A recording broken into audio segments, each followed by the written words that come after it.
कि भूत प्रेत आदि का उपद्रव और जीवन में बाधाएं खड़ी करना, इस बात को मैं भी स्वीकारता हूँ और सैद्धांतिक रूप से जैन धर्म भी इसका स्वीकार करता है। लोग भले कहें कि इसको अंधविश्वास है या इसको अंधविश्वास से जोड़ करके इसका क्रिटिसिज्म किया जाता है, आलोचना की जाती है कि जैन धर्म मुख्य रूप से आत्मलक्षी धर्म रहा है। जी बिल्कुल।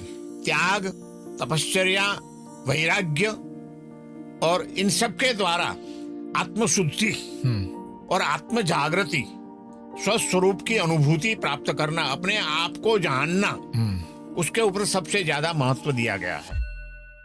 जब हम जीवन में स्ट्रगल के पीरियड में होते हैं, संघर्ष के समय में होते हैं, तब हमारी प्रायोरिटी होती है कि हम रोटी कपड़ा और मकान बना लें। फिर रोटी कपड़ा और मकान बनाने के बाद हमें लगता है अब गाड़ी वगैरह थोड़ा सा कंफर्ट जोन में आ जाए, और फिर धीरे धीरे आगे हम सुख समृद्धि की तरफ सोचते हैं। पिता अपने काम में है और मल्टीनेशनल कंपनीज में आप देखते हैं रात को काम करना पड़ता है, सुबह वो सोता है, माँ के लिए भी ऑफिस जाना होता है। ऐसे जीवनचर्या के अंदर वो कब अपने बच्चों को समय देंगे और कब समझाएंगे? कितनी भी विषम परिस्थितियों में व्यक्ति रोज नहाने के लिए समय निकालता है कि नहीं निकालता है? बिल्कुल निकालता है।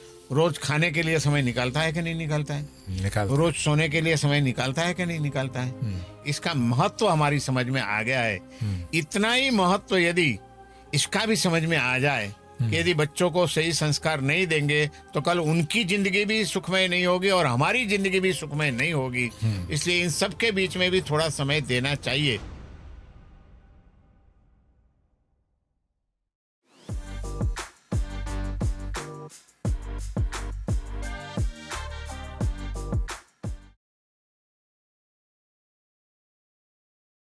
नमस्कार, नमो नारायण। आप लोगों के खास फरमाइश पर, आप लोगों की रिक्वेस्ट पर, आप जैसे कि कहें कि जैन मुनि जिनचंद्र जी पिछली बार आए और पॉडकास्ट हमने कहा था कि विराम अर्धविराम ही है, तो उस अर्धविराम को आगे लाने के लिए आप लोगों के प्रश्नों को भी मैं देख रहा था, जिज्ञासाएं देख रहा था। तो सौभाग्य हमारा कि आज की इस यात्रा में हमारे साथ एक बार फिर से महात्मा कहें, संत कहें, मुनि कहें, तपस्वी कहें, त्याग मूर्ति कहें, ऐसे जैन मुनि जिनचंद्र जी महाराज, आपका स्वागत। बहुत बहुत आपका भी नमो नारायण, प्रणाम करता हूँ। महाराज जी, प्रश्न ऐसे भी आए हैं कि इतनी बड़ी जीवन की यात्रा और आपने देश विदेशों का इतना भ्रमण किया, लेकिन भारतीय संस्कृति और सनातन में आप देखते हैं जितने युवा और हमारी जो धार्मिक यात्राएं होती है उसमें अलग अलग अनुभव हैं। तो पिछली बार का एक जो लोगों ने जो ऑब्जर्व किया कि आपने कोई ऐसा अनुभव नहीं बताया हो कि आपसे जीवन से जुड़े हुए भूत प्रेत आदि उपद्रवों से पीड़ित, जैसे किसी व्यक्ति की पीड़ाओं का निवारण करने वाले, चाहे वो जैन धर्म से हो या कोई भी आपके जीवन में अनुभव से हो, किसी शक्ति उपासक साधक को आप जानते हो और उसका निवारण कैसे हुआ हो। स्वामी जी, आपकी ये बात सही है कि भूत प्रेत आदि का उपद्रव और जीवन में बाधाएं खड़ी करना, इस बात को मैं भी स्वीकारता हूँ और सैद्धांतिक रूप से जैन धर्म भी इसका स्वीकार करता है। ऐसे तो जैन धर्म कर्मवादी है विशेष रूप से, बिल्कुल, कि जिस व्यक्ति का जैसा कर्म होता है वैसा ही फल उसे भुगतना पड़ता है। लेकिन जैन धर्म ये भी कहता है कि जो कोई कर्म हमने बांधे हैं वो निश्चित रूप से उसी प्रकार से भुगतना पड़े, ऐसा नियम भी नहीं है। उसमें फेरफार भी हो सकता है, परिवर्तन भी हो सकता है, और उसके लिए अलग अलग मंत्र शक्ति का भी स्वीकार किया गया है। पॉजिटिव विचारधारा, पॉजिटिव थिंकिंग, इसका भी स्वीकार किया गया है। इन सब चीज़ों का प्रभाव होता है। तो वैसे भूत प्रेत का उपद्रव किसी व्यक्ति के ऊपर हुआ हो और उनका निवारण किसी दैवी शक्ति से किया हो, ऐसी व्यक्ति से मेरा गाढ़ परिचय रहा है। अच्छा, मैं उनके साथ संपर्क में रहा हूँ जी, और उनके पास से मैंने उनकी खुद के अनुभव की बातें सुनी हैं। वो थे हमारे जैन परंपरा के ही यति, माने मूलभूत में मुनि हुए थे, लेकिन मुनि जीवन की जैन धर्म की जो कष्टमय परंपरा है वो उन्हें अनुकूल नहीं आई और सांसारिक लालसा भी उनमें नहीं थी। तो उन्होंने एक स्थान के ऊपर अपना साधना का स्थल बनाया और वो दिव्य साधनाओं में लगे रहे। बड़े सात्विक थे। उनका नाम था केसरी चंद जी यति। वाह। वर्षों तक हमारे परिचय में रहे। अब तो वो देह में नहीं रहे हैं, लेकिन उनके साथ दिनों तक एक साथ एक मकान में एक कमरे में रहने का भी सौभाग्य हमें मिला है। और उनकी काफ़ी अनुभव की बातें हमें सुनने को मिली है। तो उसमें से उन्होंने जैसे कि एक बात कही थी जी कि हमारे वहाँ जो महिलाएं दीक्षा लेती है तो उसमें कई युवा महिलाएं भी दीक्षा लेती है। तो ऐसी एक युवती ने जैन धर्म की दीक्षा अंगीकार की, लेकिन उसने अंगीकार की दीक्षा, उसके पहले से कोई उनके पड़ोस में कोई व्यक्ति, कोई युवक उनको बहुत चाह रहा था, बहुत प्यार कर रहा था, लेकिन ये उनका प्यार का स्वीकार नहीं कर रही थी और उसने वैराग्य का स्वीकार कर लिया मार्ग। तो उसका अहम हर्ट हुआ। उसको लगा कि मेरे प्रेम का इन्होंने तिरस्कार किया, ठुकराया, मैं इनको शांति से नहीं जीने दूंगा। ये आजकल का प्यार कैसा होता है तो अब सब जानते ही हैं। ये प्यार था वहीं उसको परेशान करने की बात तक आ गई और उसने किसी तांत्रिक का माध्यम साथ में लेकर के उनके ऊपर तांत्रिक प्रयोग करवाए। और देखिए महाराज जी, स्वामी जी, आश्चर्य की बात, दीक्षा ली उस दिन तक वह व्यक्ति, वह साध्वी स्वस्थ थी। ठीक। दीक्षा लेने के बाद दूसरे दिन से ही उनके जीवन में उपद्रव शुरू हो चुके। वो जब दीक्षा लेने जाती थी, हमारे वहाँ गोचरी लेने के लिए गृहस्थों के घर में जाते हैं, उन्होंने जो पकाया हो निर्दोष भोजन जो मिलता है हमें शुद्ध शाकाहारी जैन धर्म के अनुरूप, वो हम ग्रहण कर लेते हैं। ठीक। तो वो भिक्षा लेने जाती थी, गृहस्थ लोग उनको भिक्षा देते थे, लेकिन उनको दृष्टि ऐसी कुछ बना दी कि उनको उसमें मांस का ही दिखावा आने लगा। वो मांस देख रही थी। वो चावल सामने रखते थे तो उसको मांस दिखता था, नहीं नहीं नहीं नहीं, घबरा जाती थी। अच्छा। फिर ऐसा चला, गुरुजी को बात की। गुरुजी ने सोचा ऐसे कैसे होता है, और साथ में दूसरी साध्वी को भी भेजा। तो दूसरी जो साध्वी गई थी भिक्षा लेने के लिए, उसको चावल दिखाई दे रहा है और इनको मांस दिखाई दे रहा है। तो बड़ी परेशानी हो गई। वो खा भी नहीं सकती थी, चैन से सो भी नहीं सकती थी, उसको वही दृश्य दिखाई देता था। तब गुरुजी ने सोचा कि अब इसका कोई निवारण करना पड़ेगा। तो उनके ख्याल में था कि एक ये यति जी है जो जैन परंपरा के हैं, जो जैन तीर्थंकर भगवान पार्श्वनाथ और उनकी अधिष्ठायिका शक्ति देवी, माने उनकी देवी पद्मावती जी, उसके वो उपासक थे और वो ऐसा निवारण करना जानते थे। उनकी साधना थी, सिद्धि थी। तो उनको बुलाया, उन्होंने आकर के देख लिया। उन्होंने कहा कि मुझे रुकना पड़ेगा। उसके माता पिता को उपस्थित रखा, गुरुजी उपस्थित रहे और उन्होंने रात को उसको बिठाया और बोले मैं जो भी व्यक्ति होगी, जो प्रेतात्मा को इनके ऊपर छोड़ा गया है, उसको मैं प्रत्यक्ष करवाऊंगा। चिल्लाना भी पड़ेगा मेरे को और जरूरत पड़ी तो मुझे मारना भी पड़ेगा इन साध्वी को, लेकिन ये साध्वी का देह होगा, मेरी मार साध्वी को नहीं उस प्रेतात्मा को लगने वाली है और उसको निकाल के अपन रहेंगे। और ऐसे करके उन्होंने निवारण किया। बहुत लंबी चौड़ी बात है, लेकिन अपनी समय की मर्यादा में मैं संक्षेप में बात करता हूँ कि आखिर में उसका निवारण हो गया और वो साध्वी बिल्कुल स्वस्थ होकर के वर्षों तक साध्वी का पवित्र जीवन जी सकी। तो वो थे पद्मावती के उपासक। माता पद्मावती हमारे वहाँ सबसे ज्यादा चमत्कारिक देवी के रूप में आज भी प्रचलित है जी। गुरुजी ने मुझे भी पद्मावती जी की साधना करवाई है और मैं भी उनको बड़ी श्रद्धा के साथ मान रहा हूँ आज भी। और मैं भी उसके मंत्र जप वगैरह का प्रयोग भी मैंने किया है और आवश्यकता पड़ी तब इसी यति के द्वारा मुझे जो कुछ विधियां जानने मिली है, कुछ आमनाएं जानने मिले हैं, उस आमनाएं के अनुसार मैं कोई शुभ संकल्पों को पूर्ण करने के लिए, समाज की कोई सेवा का कार्य पूर्ण करने के लिए उनकी सहाय लेता हूं तो मुझे सहाय मिलती है और उसका दिव्य अनुभव मैंने किया है। तो ये मेरे जीवन की देखी हुई बातें हैं। ऐसा है कि आपका जो जीवन जितना भी हम शरीर से मानते हैं, वैसे तो आत्मा हम मानते हैं कि अनंत की यात्रा है। तो 5 देह जो सनातन धर्म कहता है कि एक तो अन्नमय है, मनोमय है, ज्ञान विज्ञान आनंदमय है, मान लीजिए ये तो मनोमय जगत पर हमने प्रभाव देखा, कभी कभी देह के ऊपर भी ग्रहचारी कहिए या जो भी कहिए कारण सर देह बीमार होता है। लोग भले कहें कि इसको अंधविश्वास है या इसको अंधविश्वास से जोड़ करके इसका क्रिटिसिज्म किया जाता है, आलोचना की जाती है, तो क्या किसी व्यक्ति के जीवन में विशिष्ट कोई बीमारी हो या उस पर आपदा हो, ऐसा भी कोई आपका प्रत्यक्ष अनुभव रहा कि उसको अध्यात्म के माध्यम से ठीक किया गया हो? बिल्कुल रहा है, मेरा खुद का अनुभव रहा है। अच्छा। मैं आज से आपको बात कर रहा हूँ करीब 1982 में, 1982 में हम गुरुजी की आज्ञा में थे। गुरुजी की आज्ञा के अनुसार हम परंपरागत जो हमारा जैन मुनि का जीवन है वो जी रहे थे। और गुरुजी की आज्ञा हुई कि आपको चतुर्मास के लिए 4 महीनों के लिए बम्बई जाना है और वहाँ इरला ब्रिज करके जगह है, इरला पारला के पास, वहाँ हमारा जैन मंदिर है, जैन उपाश्रय है, वहाँ मुझे चातुर्मास बिताना है और रोज प्रवचन वगैरह करना है।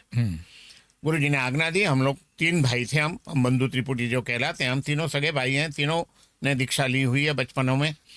तो हम तीनों भाई गए, वहाँ चतुर्मास हो रहा था। व्याख्यानकार के रूप में, प्रवचन के रूप में पहले से गुरुजी ने मुझे तैयार किया हुआ है और गुरु की कृपा से प्रवचन दे भी सकता हूँ।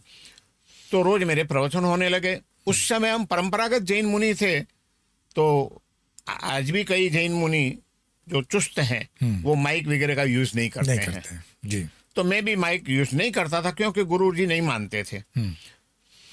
तो बिना माइक में प्रवचन देता था और धीरे धीरे ख्याति बढ़ती गई, संख्या बढ़ती गई श्रोताओं की। हजारों लोग आने लगे और संडे के दिन तो 6-6, 7-7 हजार आदमियों की भीड़ लगती थी। और बिना माइक 7,000 आदमियों का सुनाना मुझे खींच खींच के बोलना पड़ता था। और ऐसे करते करते 2 महीने निकल गए। हमारे जो पर्व आते हैं, पर्युषण पर्व भी आ गया, वो उसमें भी मैंने बड़े बड़े प्रवचन दिए। लेकिन पर्युषण के बाद 2 महीने के बाद मैं अचानक बीमार पड़ गया। मुझे कमला हो गया, पीलिया, और मुझे गले में गांठ हो गई। मैं बोल नहीं सकता था, आवाज मेरी बिल्कुल फट जाती थी। तो वहाँ पारला के पास में नानावटी हॉस्पिटल है जी। नानावटी हॉस्पिटल में कुछ डॉक्टर थे, उसमें से 1-2 जैन डॉक्टर थे जो मेरे प्रवचनों में भी कभी कभी आते थे संडे को जी। तो वो मेरे प्रेमी थे। मैंने सोचा उनको ही बता दें, तो हम नानावटी में गए, बताया डॉक्टरों को। फिर ईएनटी वाले डॉक्टर ने भी देखा, सबने देख करके मुझे बोला कि आप खींच खींच करके बोले हैं, गले के ऊपर आपने अत्याचार किया है, तो अब उसका परिणाम तो भुगतना पड़ेगा। आपके गले में गांठ हो गई है, या तो आपको प्रवचन बंद कर देना पड़ेगा या तो माइक का यूज करना पड़ेगा, नहीं तो हमेशा के लिए आपकी आवाज जाएगी। मैंने कहा ठीक है, वो तो गुरुजी आज्ञा देंगे, तब जो भी होगा सो होगा, अभी क्या करना। तो उन्होंने ट्रीटमेंट शुरू की मेरी कमले की, और ट्रीटमेंट चालू थी। धीरे धीरे मेरी हालत बिगड़ती गई, स्वास्थ्य बिगड़ता गया और कमले में से कमली हो गई। ओह। और इतनी खराब परिस्थिति मेरी हो गई, मैं कुछ खा नहीं सकता था, पेट में कुछ टिक नहीं सकता था, लीवर बिल्कुल खत्म हो गया था, आवाज से बोल नहीं सकता था। तो आखिर डॉक्टरों ने प्रयत्न तो बहुत किए, उन्होंने हाथ जोड़ दिए, बोले महाराज जी अब हम कुछ नहीं कर सकते हैं, भगवान की कोई शक्ति आपको बचाए तो अलग बात है, नहीं तो आपका जीवन अब लंबा नहीं टिकेगा। मन से तो स्वीकार लिया कि चलो जो कर्म होंगे मेरे भुगतने पड़ेंगे, ठीक है। लेकिन गुरुजी को तो चिंता होने लगी कि इतना शक्तिशाली साधु मेरा ऐसे कैसे चला जाए इतनी छोटी उम्र में। तो उन्होंने कुछ सूचन दिया, और हम 3 भाई में से मेरे से जो बड़े भाई हैं अभी भी हैं तिथल में, हमारे आश्रम में है, बिल्कुल मेरा कीर्तिचंद्र जी महाराज, मैं मिला हूँ। तो वो योग के और प्राणायाम के अच्छे अभ्यासी हैं, विद्वान हैं। तो उन्होंने एक प्रयोग किया। हमारे जैन धर्म में बहुत वर्षों पहले एक महान जैनाचार्य ने उपद्रव निवारण के लिए एक स्तोत्र बनाया है। अच्छा। जो आज भी प्रचलित है, और मुझे भी उसके प्रयोग मैंने भी किए हैं। उस स्तोत्र में भगवान पार्श्वनाथ एवं भगवान पार्श्वनाथ के रक्षक एक अधिष्ठायक देव पार्श्वयक्ष एवं देवी पद्मावती, इन तीनों की शक्ति को मंत्र से जोड़ दिया गया है। राइट। संकल्प शक्ति से और मंत्र शक्ति से। हम्म। और उस स्तोत्र से बोल करके उन्होंने पानी अभिमंत्रित करके मुझे पिलाना शुरू किया। वो एक प्रयोग है, प्राचीन प्रयोग है। 7 दिन तक वो पानी जैसे मैंने पिया, अभिमंत्रित जल, और मेरी तबीयत में सुधार आने लगा। जबकि सबने आशा छोड़ दी थी, लेकिन धीरे धीरे सुधार आते आते फिर से वापस डॉक्टरों को बुलाया।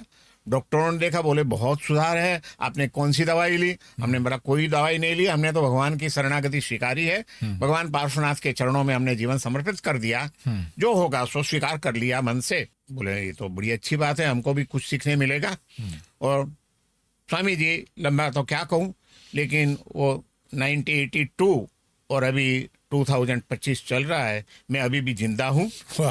और सारे जो भी शुभ कार्य थे, प्रवचन आदि थे, उसमें काफी विकास भी कर सका हूँ, और कई लोगों के सुख में निमित्त बनने का भगवान ने मुझे निमित्त बनाया है। मैं ऐसा कह सकता हूँ कि जो आपके जीवन की यात्रा रही, अनुभव भी बहुत रहे। आपने एक शब्द का प्रयोग किया कि परंपरागत जैन साधु। हाँ जी, ठीक है। और जितना हम आपको नज़दीक से जानते हैं कि विश्व में आपने उस मतलब परंपरा वाली लकीर से, मैं ये नहीं कहूँगा कि कहीं उल्टी लकीर, लेकिन आपने अपनी लकीर बताई कि ये भी मार्ग है और उस मार्ग से पहुंचा जा सकता है। तो कहाँ विरोध है? परंपरागत जैन जो परंपरा है उससे आपकी लकीर में कहाँ विरोध है या क्या अलग है? देखिए महाराज जी, जैन मुनि के लिए भी हमारी प्राचीन परंपरा एवं शास्त्रों, जो जैन धर्म के मूलभूत ग्रंथ हैं, जैसे सनातन परंपरा में वैदिक धर्म वेद है, वैसे हमारे जैन धर्म के जो मूलभूत ग्रंथ हैं उनको आगम कहते हैं। बिल्कुल। तो उन आगमों में और परंपरा में जैन मुनि के 2 प्रकार बताए गए हैं। एक जिनकल्पी और एक स्थविरकल्पी, ऐसे 2 प्रकार हैं। ठीक। एक तो जो भगवान महावीर आदि तीर्थंकर हमारे जैसे जीवन जीते थे, वैसे बिल्कुल दुनियादारी से परे होकर के आत्मलीन होकर के अपनी साधना में लीन रहते थे, जंगलों में रहते थे, बस्तियों के बीच में आते भी नहीं थे, किससे मिलते भी नहीं थे, प्रवचन भी नहीं देते थे, ध्यान में मग्न रहते थे और अपनी अंदर में ही खोज लगा लेते थे। और एक जो थे वो अपनी साधना भी करते थे और साथ साथ में लोक संपर्क में रहते थे और लोगों के कल्याण के लिए उसमें भी निमित्त बनते थे जी। ऐसे 2 मार्ग थे। तो दोनों के थोड़े नियम अलग थे। जंगलों में रहने वाले मुनियों के लिए बड़े चुस्त नियम थे, उन किसी को कुछ नहीं करना है, और इनका मार्ग थोड़ा सरल था। तो उस परंपरा में आज तो अब स्थविर कल्पी ही रहे हैं, माने के संपर्क में रहने वाले अब जंगलों में कोई बहुत कम नहीं हो सकता, शायद ही कोई होगा। हाँ। बाकी तो सब रहते हैं। तो उसमें भी वो प्राचीन काल के कुछ सिद्धांत जो पकड़ के आज जैन समाज चल रहा है, जैन परंपरा चल रही है, उसमें मुख्य सिद्धांत है अहिंसा का। किसी भी सूक्ष्म भी जीव की हिंसा हमारे हाथों से हमारे निमित्त नहीं होनी चाहिए। ठीक है, ये मुख्य सिद्धांत। और इसीलिए हमारे वहाँ पद यात्रा का विधान किया गया है कि कोई भी जैन मुनि वाहन का उपयोग नहीं करेंगे। हालांकि उस जमाने में पशु चालित वाहन थे, बैलगाड़ियां थी, घोड़ा गाड़ी थी, ऊंट गाड़ियां थी, तो पशुओं को त्रास होता था, पशुओं को मार भी खाना पड़ता था, भार खींचना पड़ता था और उनको हाथ जाना पड़ता था, ये त्रास था। तो भगवान महावीर ने कहा साधु वाहन में नहीं बैठेंगे, साधु जहां भी जाएंगे पद यात्रा से जाएंगे। ठीक, ये सिद्धांत था। लेकिन किसी वाहन में नहीं बैठे ऐसी भी कोई बात नहीं है। खुद भगवान महावीर कोई पशु चालित वाहन में नहीं बैठे हैं, लेकिन जलयान में कई बार बैठे हैं, गंगा सागर उन्होंने पार किया है। ऐसा उल्लेख भी हमारे जैन आगमों में ही मिलता है। अच्छा, भगवान महावीर का जीवन जहाँ वर्णन किया गया है, वो कल्पसूत्र हमारा बड़ा श्रद्धेय ग्रंथ है। उसमें गंगा सागर पार करने के लिए भगवान महावीर वाहन में बैठे, जलयान में, नाव में 13 बार बैठे हैं, 13 टाइम्स। वाह।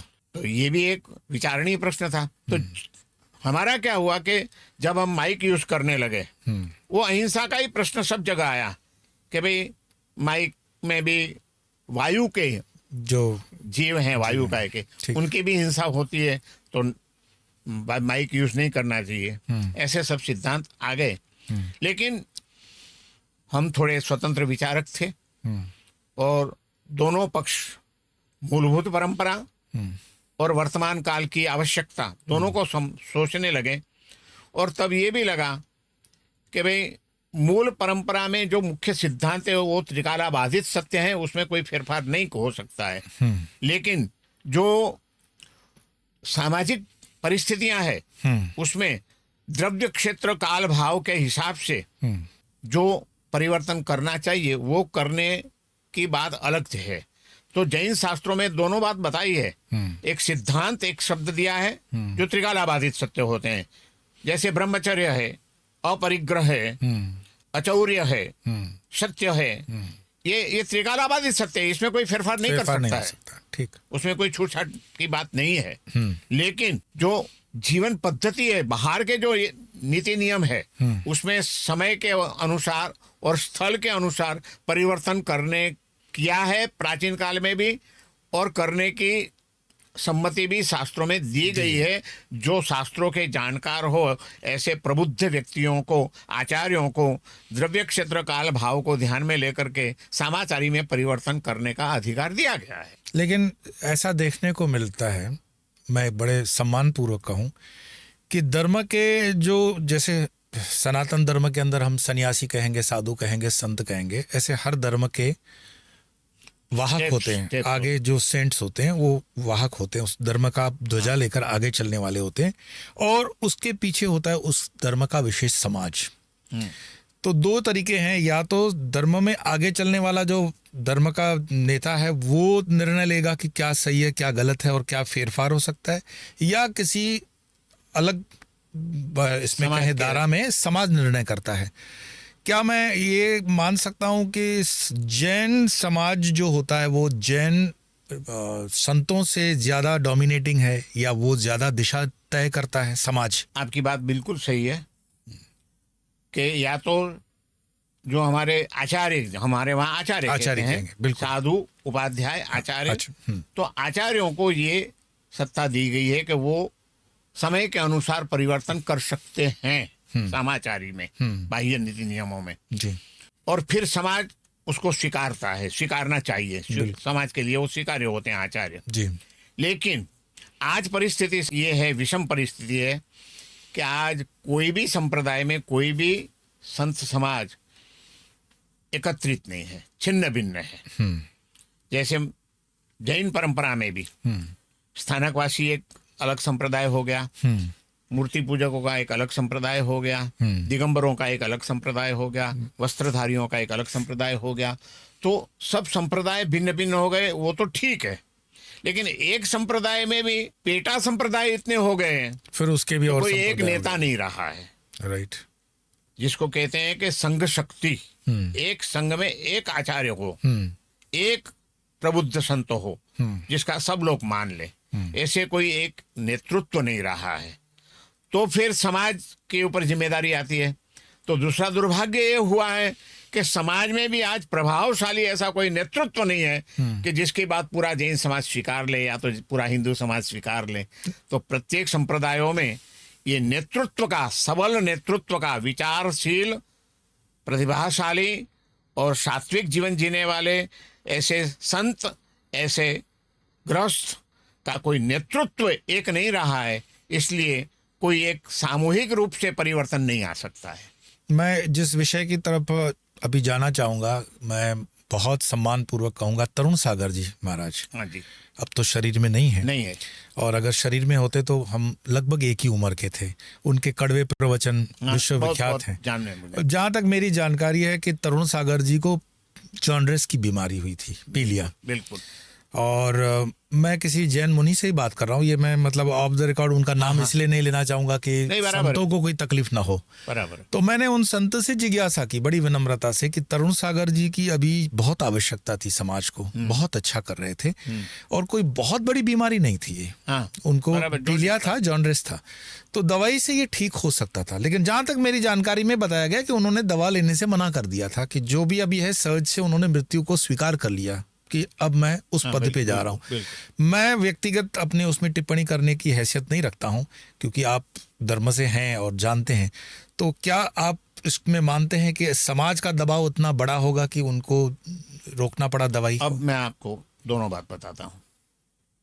आपकी बात सही है, तरुण सागर जी को जॉन्डिस हुआ जी। और यदि उनका सही उपचार किया जाता तो शायद वो बच सकते थे।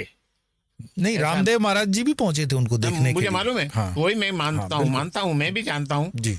कि वो बच सकते थे। लेकिन एक तो दिगंबर परंपरा में ये एक प्रणाली का चली है कि भाई सहज रूप से देह जब तक चले तब तक चलाना, लेकिन औषध आदि का उपयोग नहीं करना, ऐसी एक परंपरा अभी चालू है। ठीक। और तरुण सागर जी जैसी प्रतिभाशाली व्यक्ति जिनकी समाज को बहुत आवश्यकता थी, ऐसे व्यक्ति की आयु लंबी हो उसमें समाज को ही लाभ था। और उसमें ऐसे कोई बड़ी दवाई ले लेते या तो अस्पताल में थोड़े एडमिट हो जाते तो इतना बड़ा कोई दोष की बात नहीं थी।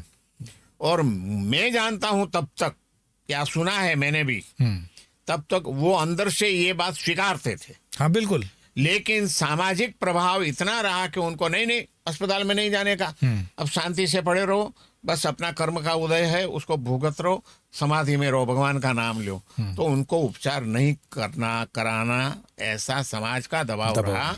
और इसीलिए इस दिगंबर समाज ने एक शक्तिशाली महामुनि को खो दिया है। इसका कारण ये भी हो सकता है स्वामी जी के संत के आसपास एक कोठरी पैदा हो जाती है, उसके आसपास कुछ 5-7 लोग पैदा हो जाते हैं जो उसका कब्जा ले लेते हैं।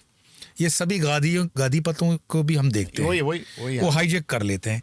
और वो होते कौन है? ज्यादा करके सरमाएदार होते हैं, इंडस्ट्रियलिस्ट होते हैं, ठीक है, पैसे वाले होते हैं, जो अपने पैसे के प्रभुत्व से धर्म को इन्फ्लुएंस करते हैं। बिल्कुल। तो क्या संत जो उस गादी पे बैठा हुआ है उसमें इतनी निर्णयात्मक बुद्धि नहीं होती या विवेक नहीं होता कि वो उनसे हट करके जिस उद्देश्य से हमने संन्यास लिया है, जिस उद्देश्य से ये वस्त्र धारण किया है, उसकी तरफ हम बढ़ सकें?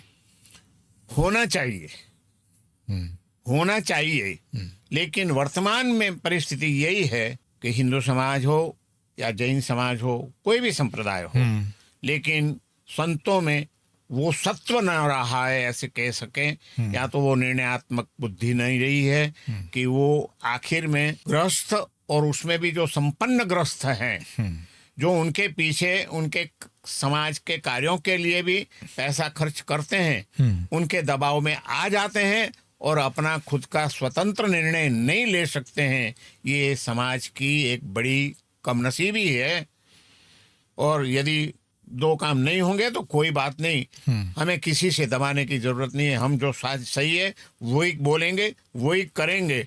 ऐसे निश्चित मन वाले संत बहुत विरल रहे हैं, ऐसा आज दिखाई देता है। फिर इसमें भी जो आज मैं तो सनातन के हिंदू समाज से ही कहूँगा कि जितने हम पार्टीशंस देखते हैं कि ये शिवाइट है, वैष्णवाइट है, शक्ति उपासक है, और जैसे उपासनाओं की हमने बात की, अंतर्गोत्वा तो रामकृष्ण परमहंस कहते हैं ना, जतो मत ततो पत, पहुंचना उसी अंतिम छोड़ पे ही है सबको।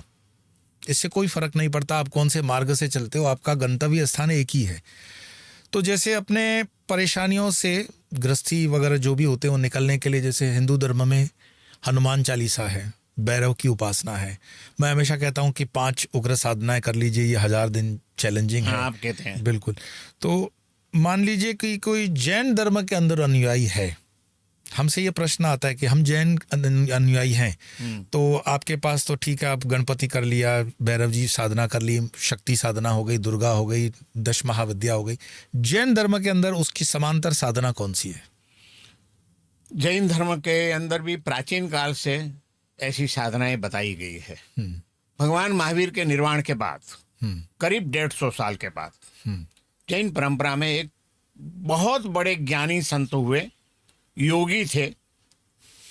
इतिहास तो ये कहता है कि ध्यान की कई प्रक्रिया उन्होंने सिद्ध कर ली थी, और आखिरी एक 12 साल की प्रक्रिया थी महाप्राण ध्यान की, वो सिद्ध करने के लिए वो नेपाल गए थे और हिमालय की कंदराओं में और हिमालय की गुफाओं में वो ध्यान कर रहे थे। और प्रबल मंत्र साधक थे, प्राणायाम योग के बड़े साधक थे, और जो ग्रह नक्षत्र है उनके साथ भी वो बातचीत कर सकते थे। वाह, इतने शक्तिशाली थे। उनका नाम था भद्रबाहु स्वामी, आचार्य भद्रबाहु स्वामी जी। उनके बताए हुए ऐसे उपाय, सबसे पहले प्राचीन में वो उपाय हमें देखने मिलते हैं कि उन्होंने जब मगध में मारी मरकी का रोग फैल गया और रोज लोग मरने लगे, तो समाज गया कि अब समाज की सुरक्षा करो, लोग खत्म हो रहे हैं, किसी दुष्ट तत्व का, कुछ दुष्ट देव का उपद्रव है, और उसने उपद्रव से रोज मारी मरकी को फैला करके ये सब परिस्थिति निर्माण किए, तो समाज को बचाओ। तब वो उन्होंने ध्यान करके एक स्तोत्र बनाया है, जिसका मैंने पहले भी बात की मेरे खुद के जीवन में। उपसर्गहरम स्तोत्र, उपसर्ग को हरने वाला स्तोत्र। अच्छा, एक बार फिर वो नाम बता दीजिए। उपसर्गहरम स्तोत्र, ये अर्धमागधी का नाम है। अच्छा अच्छा। आज पूरे जैन समाज में उपसर्गहरम के नाम से बहुत प्रसिद्ध है और बहुत श्रद्धेय है। उसका उन्होंने रचना की और उसमें उन्होंने तीर्थंकरों की शक्ति तो निहित थी, लेकिन हमारे वहां महाराज जी, एक मैं स्पष्टता करना चाहूंगा कि जैन धर्म मुख्य रूप से आत्मलक्षी धर्म रहा है। जी बिल्कुल। त्याग, तपश्चर्या, वैराग्य और इन सब के द्वारा आत्मशुद्धि और आत्म जागृति, स्वस्वरूप की अनुभूति प्राप्त करना, अपने आप को जानना, उसके ऊपर सबसे ज्यादा महत्व दिया गया है। बाकी सब चीजों को गौण बताया गया है। लेकिन पीछे कई आचार्य ऐसे हुए जिन्होंने कहा कि यदि शरीर स्वस्थ नहीं होगा, वातावरण स्वस्थ नहीं होगा, कोई उपद्रव नहीं रहेंगे जो, तो आदमी, व्यक्ति तपश्चर्या भी कैसे कर पाएगा, वो ध्यान भी कैसे कर पाएगा, वो साधना भी कैसे कर पाएगा। इसलिए उसका भी निवारण होना चाहिए। तो आत्मशुद्धि के लिए तो नवकार मंत्र, जो जैन धर्म का सबसे प्राचीन और श्रद्धेय मंत्र है, वो आत्मशुद्धि के लिए अत्यंत प्रभावशाली है, कोई सवाल नहीं है। लेकिन बाह्य विघ्न, बाह्य अंतराय, कोई उपद्रव हो रहा है, फिर वो आधि दैविक हो, आधि भौतिक हो, कोई भी हो, उसके निवारण के लिए किसी भैरव जी की, किसी देव की, किसी देवी की सहाय लेनी पड़ती है। तो ये सोच करके उन्होंने, भद्रबाहु स्वामी जी ने पार्श्व यक्ष, जैसे आप भैरव जी कहते हैं, भैरव जी जैसा ही इनका भी स्वरूप है, हाथी की सवारी है और गणपति जैसा उनका बाह्य स्वरूप है। पार्श्व यक्ष उसको हमारे वहां कहा गया है। और पद्मावती जी देवी, शक्ति उपासना, इन दोनों की शक्ति को तीर्थंकरों की शक्ति के साथ जोड़ करके अपनी मंत्र शक्ति से, संकल्प शक्ति से और जो भी मानो ध्यान शक्ति से, उन्होंने उनको पास से वचन ले लिया समाज की सुरक्षा का, और उनको बांध लिया। और उनकी शक्ति को बांध करके, उनकी मंत्र शक्ति को बांध करके उन्होंने वो उपसर्गहरम स्तोत्र, 5 श्लोक का है, 5 गाथा है उसकी, वो स्तोत्र उन्होंने बनाया और बोला कि सबके घरों में ये स्तोत्र का पाठ शुरू कर दो। और उससे मारी का जो उपद्रव था, देवकृत उपद्रव था, दुष्ट देव ने उपद्रव किया था, उससे संघ की सुरक्षा हुई, उपद्रव दूर हो गया, संघ सुरक्षित हो गया। और तब से वो परंपरा आज भी चालू है। आज भी किसी को कोई तकलीफ होती है, बाह्य तकलीफ, तो उपसर्गहरम स्तोत्र के फिर उसके पीछे वाले कई आचार्यों ने उसके कई आमनाएं अलग अलग बनाए हैं। बिल्कुल। उससे कैसे जल अभिमंत्रित किया जाता है उसका, और नवकार महामंत्र का और उपसर्गहरम स्तोत्र का कॉम्बिनेशन करके कैसे एक नया आमनाय बन सकता है। एक नवकार मंत्र गिनो, एक उपसर्गहरम गिनो, एक नवकार मंत्र गिनो, एक उपसर्गहरम गिनो। इसको हमारे वहाँ खिचड़ी मंत्र बोला गया है। अच्छा। खिचड़ी में 2 चीज होती है। जी। तो वैसे तो उसका भी आमनाय बताया गया है, और वो आमनाय से आज भी उसके दिव्य परिणाम देखने मिलते हैं। और ऐसे अनुभव मेरे जीवन में, तो खैर मैंने आपको बताया कि वो पानी मुझे पिलाया था। जी जी। लेकिन कई ऐसे धर्मात्माएं और कुछ ऐसे साधु संत भी आए हैं जिनकी समाधि चलित हो गई थी, जिनके मन की स्वस्थता, प्रसन्नता शारीरिक उपद्रव या तो आधि भौतिक उपद्रव के हिसाब से चलायमान थी। तो उनको मैंने इसके कुछ प्रयोग बताए हैं और उनसे काफ़ी रिजल्ट अच्छे मिले हैं। ऐसे कई लोगों का मुझे फ़ोन भी आया है, मैसेज भी आया है, और रूबरू मिलने के लिए फिर आए हैं कि महाराज जी हम मर जाते यदि आपने ये उपाय नहीं बताया होता, तो हम बच गए हैं। तो वैसे हमारे वहाँ वो सगहरम स्तोत्र, ऐसे और भी स्तोत्र हैं, जैसे कि संतिकरम स्तोत्र है, वो भी बहुत प्रभावशाली है। उसमें सारे कई देवी देवताओं की शक्तियों को संकलित किया गया है। वैसे ही तिजय पहुत नाम का स्तोत्र है। ऐसे कई स्तोत्र हैं जिसमें आज भी जिसका प्रभाव देखने मिलता है, लेकिन तकलीफ एक ही है कि उसका सही आमना सबके पास नहीं होता है। या यूं कहें कि एक जिसको कहें कि गुरु के मार्गदर्शन, गुरु परंपरा या गुरु मार्गदर्शन में उसको किया, गुरु मार्गदर्शन में ही ये सब करना चाहिए। बिना गुरु के मार्गदर्शन में करने से, सही आमनाएं न होने की वजह से कुछ गलती हो जाए तो बिल्कुल रिजल्ट देखने नहीं मिलते हैं। और फिर लोग कहते हैं कि अरे वो सगरम तो हमने भी किया लेकिन कुछ नहीं हुआ। भाई कहाँ तुमने गलती की वो तुम नहीं जानते हो, लेकिन गुरु का मार्गदर्शन और गुरु के मुख से मंत्र लेना, जिस गुरु ने मंत्र सिद्धि कर ली हो, ऐसे गुरु के मुख से जब मंत्र दिया जाता है तब उस मंत्राक्षरों में मंत्र चैतन्य प्रकट होता है, और वो मंत्र चैतन्य आखिरी अपना प्रभाव जरूर अवश्य बताता है, मुझे कोई शंका नहीं है। और आज भी वह प्रभाव कई लोगों के जीवन में मैं देख रहा हूँ। ये आजकल जो सोशल मीडिया गूगल से गुरु घंटाल हुए हैं, नहीं वो मंत्र देते हैं, तो वो ये अनुभव तो हमारा रहा। आपने जिस खिचड़ी मंत्र की बात की वही संपुट होकर के हमारी दुर्गा सप्तशती और अन्य मंत्रों को संपुट हम करते हैं। लेकिन महाराज जी, जब हमारे धर्म में इतनी शक्ति है, इतने स्तोत्र हैं, इतने प्रोटेक्शंस हैं, तो क्या कारण रहा? मैं अगर आपको बताऊं कि 19वीं शताब्दी में जब विवेकानंद शिकागो में जाते हैं, सर्वधर्म सम्मेलन की बात हुई है वहाँ पर भी कोई जैन मुनि उस समय नहीं गए। ठीक है, विथ ऑल ड्यू रिस्पेक्ट, सम्मानपूर्वक मैं कहूँगा, लेकिन एक जिज्ञासु की तरह मैं पूछ रहा हूँ कि जब हमारे धर्म में सारे प्रोटेक्शन के स्तोत्र हैं, सारे मंत्र हैं, तो फिर जैसे शंकराचार्यों से भी हम सुनते हैं मुख से कि भाई समुद्र क्रॉस करते ही मलेच्छ हो जाते हो, हाँ, ऐसे जैन में मुनियों को हमने देखा कि वो प्रवास नहीं करते हैं। नहीं करते। तो इसका साइंटिफिक रीजन क्या होगा, लॉजिकल एक रीजन जो आपके दृष्टि में आपको समझ में आया? मैं ये नहीं कहूँगा शास्त्र क्या कहता है, क्या कारण रहा कि हम समुद्र को क्रॉस करके नहीं गए? एक रूढ़िवादिता, ठीक है।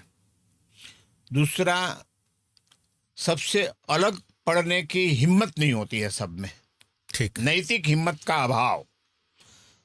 हम लोगों ने जैसे जब आज से 30 साल पहले विदेश यात्राएं शुरू की जी, कड़ा विरोध हुआ था जैन समाज में, बिल्कुल होना ही था, लेकिन होना था, समझ भी थी हमारी, लेकिन हमारा लक्ष्य स्पष्ट था, भावना शुद्ध थी, तो हमें विश्वास था कि एक दिन सफलता जरूर मिलेगी, और वो मिली।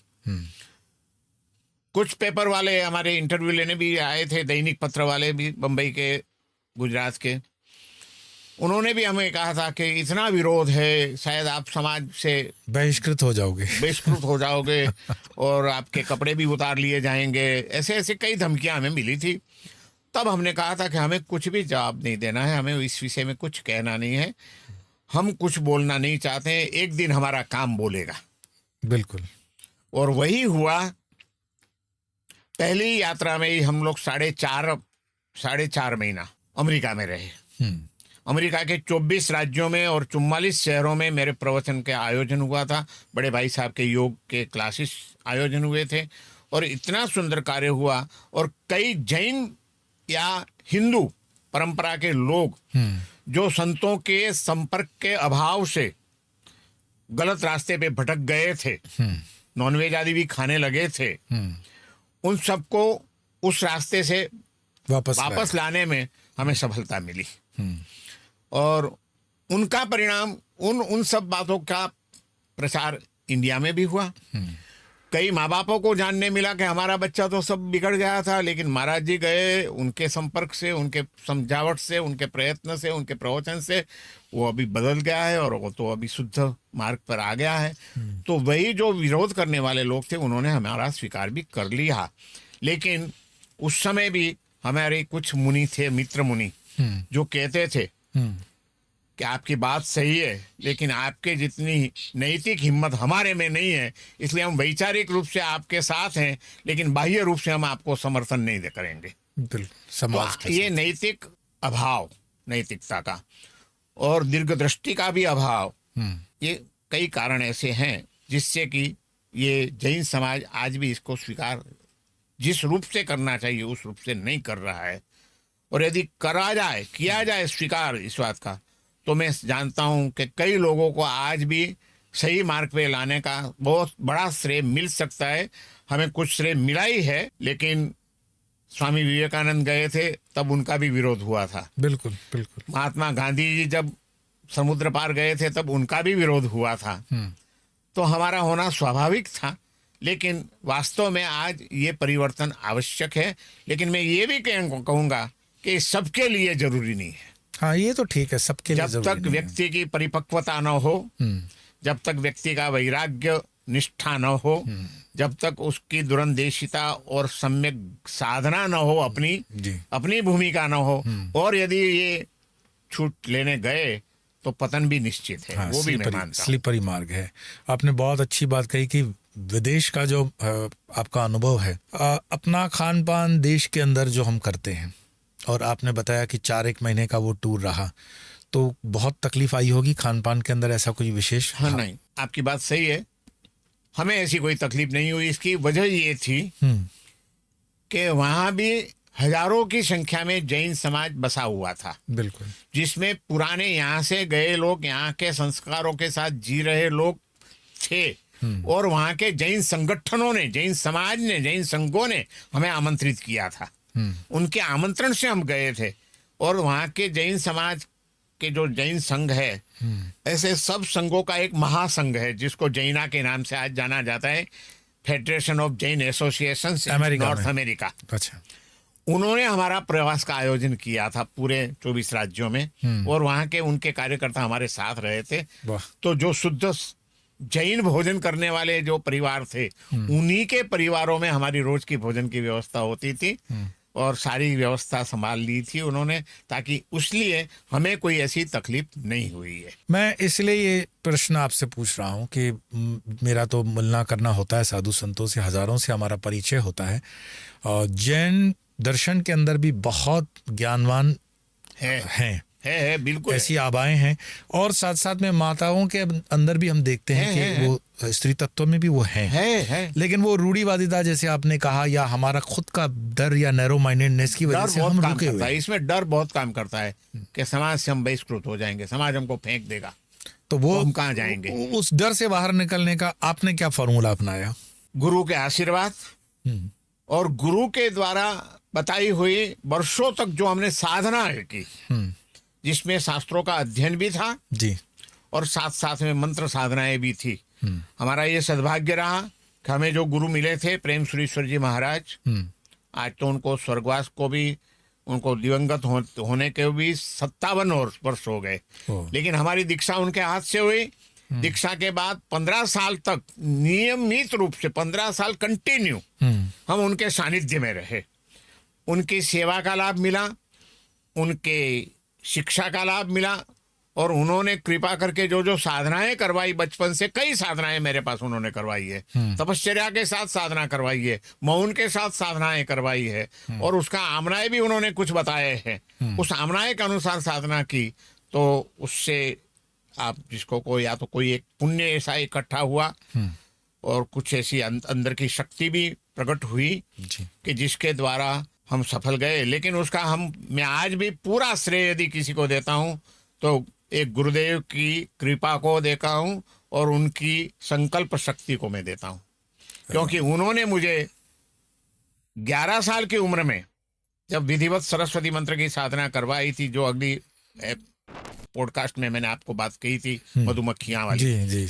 वो साधना 3 दिन की करने के बाद, उस समय मुझे 11 साल की मेरी उम्र में, उन्होंने तीसरे दिन साधना पूर्ण करके मैं उनको वंदना करने गया, तब उन्होंने मेरे सर पे हाथ डाला, और हमारे वहाँ आशीर्वाद के रूप में चंदन का पाउडर अभिमंत्रित करके डाला जाता है, वो अपना अभिमंत्रित रात को उन्होंने जो किया था वो मेरे सर पे डाला। मैं ये समझता हूँ कि ये तो एक स्थूल विधि है, लेकिन उन्होंने सहस्त्रार चक्र के ऊपर अपना हाथ रख करके वो जो उस पाउडर ऊर्जा कुंदन का को। डाला, उन्होंने शक्तिपात ही किया, वैसा मैं मानता हूँ। क्योंकि मैं तो अनपढ़ बच्चा हूँ, 8 साल की उम्र में मैं कुछ पढ़ाई भी मैंने तो ज़्यादा नहीं की थी, लेकिन उस दिन उन्होंने मुझे इतना बस बोला था कि बस तूने मेरी आज्ञा का पालन करके परिपूर्ण साधना की है, मैं प्रसन्न हूँ, और मेरा आशीर्वाद है तेरी जीभ के ऊपर सरस्वती का वास होगा और पूरी दुनिया में तू धर्म का डंका बजाएगा। वाह।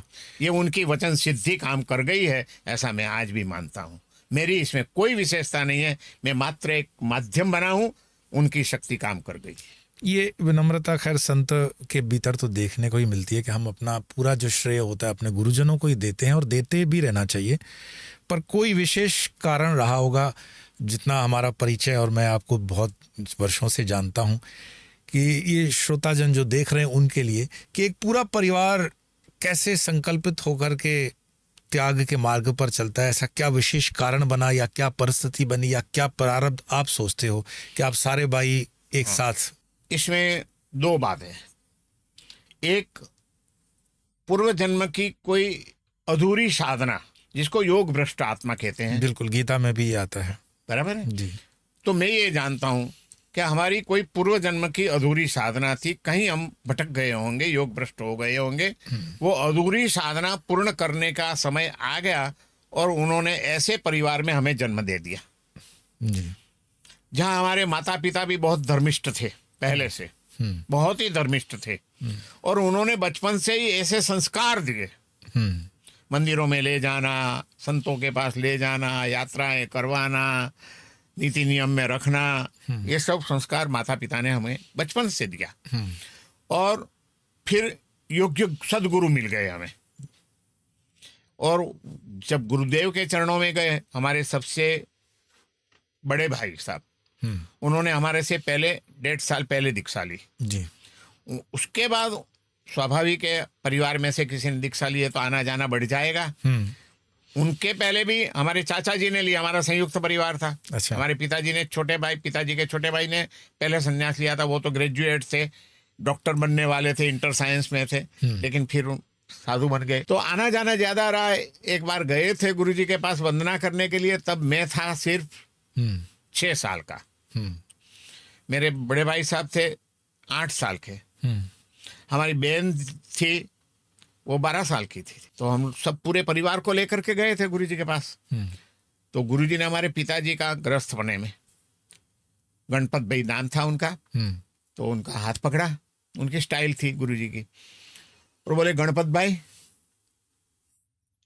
क्या विचार है? बोले महाराज साहब क्या? तो कि तुम्हारे बड़े लड़के ने दीक्षा ले ली, तो तुमको क्या कुछ विचार नहीं आता है, तुम भी ले लो।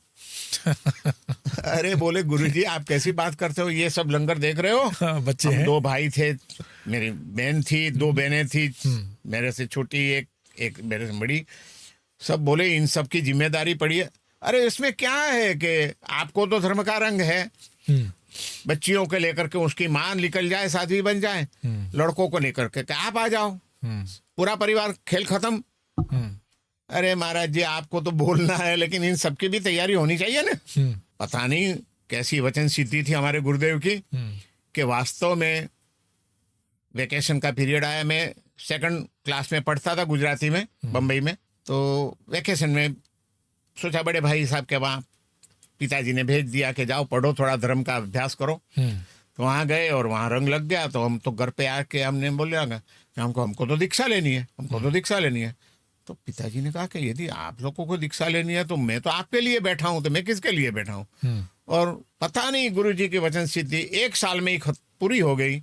मैं 7 साल का था और सब तैयार हो गए दीक्षा लेने के लिए, बहन जी भी तैयार हो गई, हम भाई भी तैयार हो गए। तो गुरुजी को कहा, गुरुजी ने कहा ऐसे नहीं दिया जाता है, 1 साल पहले ट्रेनिंग के लिए रहना पड़ेगा। तो मैंने 7 साल की उम्र में घर छोड़ा, गुरुजी के साथ ट्रेनिंग में रहा, पद यात्राएं की, साधनाएं की, पढ़ाई की, और 8 साल की उम्र मेरी हुई, बड़े भाई साहब की 10 साल की हुई, बहन जी की 12-13 साल की हुई, और हमारी 2 भाई, माता पिता और बहन जी, हमारी 5 की दीक्षा एक ही दिन एक ही साथ जगह पर हो गई। वाह।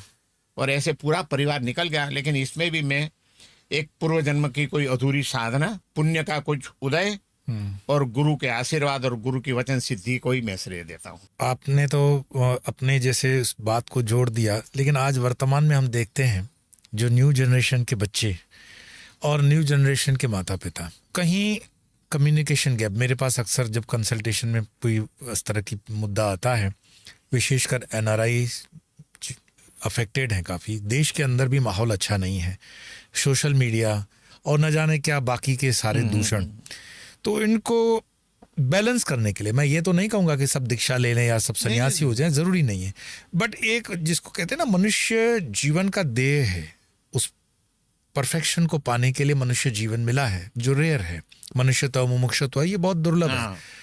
तो ये संस्कार देने के लिए आप क्या मिनिमम प्रोग्राम या मिनिमम आप कहेंगे कि इतनी साधना करने से कम परिवार में संयुक्त बना रहे, आपस में प्रेम रहे, आपस में वो भावना बनी रहे, क्या करना चाहिए? मैं ये समझता हूँ कि इसकी सबसे ज्यादा जिम्मेदारी माता पिता की है। सबसे पहले तो ठीक, बच्चा थोड़ा बड़ा हो जाए उसके बाद वो अपने ढंग से स्वतंत्र रूप से सोचना, विचारना, बोलना शुरू कर देता है। लेकिन जब छोटा होता है तब उसमें वो स्वतंत्रता नहीं रहती है। माता पिता जो भी इसको समझाएंगे, जो भी कराएंगे, वो करेंगे। तो सबसे पहले तो माता पिता का अपने जीवन का आदर्श उनको देना चाहिए बच्चों को, कि भाई यदि हम धर्म के मार्ग पर देखो चल रहे हैं तो हमारे जीवन में कितनी शांति है, क्लेश कितना कम है, मानसिक आनंद की बाह्य परिस्थिति थोड़ी छोटी मोटी फेरफार वाली हो सकती है, सब कोई संघर्ष है जीवन, संघर्ष तो रहेगा। लेकिन संघर्ष के बीच में भी यदि हम मंदिर में पूजा करने जाते हैं, हम यदि माला फेरते हैं, हम मंत्र जप करते हैं, गुरु जी के पास जाते हैं, यात्राएं करते हैं, तो देखो हमारे जीवन में कितनी शांति है। वो बच्चों को देखने को मिलना चाहिए। राइट। आज के बच्चे खाली देख देख के ही सीख जाते हैं बहुत कुछ। अब इंटेलिजेंस है नई पीढ़ी, वो खाली माता पिता का जीवन देखते हैं और उसमें से कुछ सीखते हैं, अच्छा भी सीखते हैं, बुरा भी सीखते हैं। बिल्कुल। तो सबसे पहले मैं समझता हूँ कि माता पिता को अपना आदर्श देना चाहिए बच्चों को, कि भाई देखो यही मार्ग सही है, और साथ में उनको भी अपने साथ जोड़ना चाहिए। प्यार से चलो, मंदिर में चलो, पहले भगवान के दर्शन कर लो, फिर खाना तो है ही तुम्हारे लिए, जो तुम्हें खाना होगा सब हम खिलाएंगे, पहले भगवान का दर्शन चलो। लेकिन स्वामी जी इसमें ऐसा है ना कि जब हम जीवन में स्ट्रगल के पीरियड में होते हैं, संघर्ष के समय में होते हैं, तब हमारी प्रायोरिटी होती है कि हम रोटी कपड़ा और मकान बना लें।